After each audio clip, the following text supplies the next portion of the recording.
কাকা কেমন হয় ফসল আপনাদের এখানে? মোটামুটি কেমন ফসল হইতেছে? ভালো হইতে আছে। হ্যাঁ মোটামুটি। আসসালামু আলাইকুম। ভালো আছেন? কেমন ফসল কেমন হইতেছে?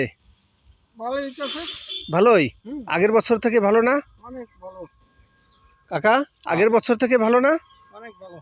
গত বছরের তুলে মাঝে মাঝে ভালো, মাঝে মাঝে ভালো। গত বছর এই বছর ভালো। এই বছর ভালো হয়েছে। যারা দুইবারে পানি দিছে হ্যাঁ তাগুলা ভালো হয়েছে। এই যে দুইবারে পানি, কয়লা বুনা যেরকম পানি দিছে। এটা কি দুইবার পানি দেওয়া হয়েছে? দুইবার পানি দেওয়া হয়েছে, 3000 টাকা। এই জন্য ভালো হয়েছে পাট। এই জন্য ভালো হয়েছে। ভালো হয়েছে। হ্যাঁ ওই যে ওদিক দিয়া, ওই যে ওদিক দিয়া। এই সম্পর্কে খুবই